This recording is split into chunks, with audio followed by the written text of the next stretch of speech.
হাতে কোমরে শরীরে গলায় তাবিজ ঝুলালো। তার মানে আপনি যত জায়গায় তাবিজ ঝুলাবেন মনে রাখার চেষ্টা করবেন। দ্ব্যর্থহীন ভাষায় বলে যেতে চাই, রাসূলুল্লাহ সাল্লাল্লাহু আলাইহি ওয়াসাল্লাম বলেছেন, মান আল্লাকা তামিমাতান ফাকাদ আশরাক, যে ব্যক্তি শরীরে তাবিজ ঝুলালো সে শিরক করলো। ছোট বাচ্চা হোক, বড় হোক, মহিলা হোক, পুরুষ হোক, যে ব্যক্তি হোক না কেন, যদি শরীরে তাবিজ ঝুলায় তাহলে সেটা শিরকে আকবার হবে।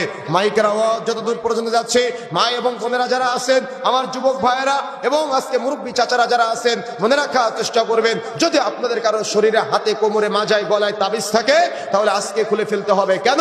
আপনি এটা করার মাধ্যমে আল্লাহকে পাওয়ার জন্য মাধ্যম ধরেছেন। রাসূলুল্লাহ সাল্লাল্লাহু আলাইহি ওয়াসাল্লাম বলেছেন এটা শিরক। যদি আপনি শিরকে লিপ্ত হন তাহলে আপনাকে পুনরায় কালিমা পড়ে মুসলমান হতে হবে, তা না হলে বিচারের মাঠে আপনি সহজে জান্নাত লাভ করতে পারবেন না। অনেক হুজুরেরা তাবিজ বিক্রি করে, আরে তাবিজ বিক্রি করা তো বহু দূরের কথা, হুজুরেরা আজকে রাসূলুল্লাহ সাল্লাল্লাহু আলাইহি ওয়াসাল্লামের অগ্রাহ্য করে আজকে জর্দাকে পর্যন্ত হালাল বলে।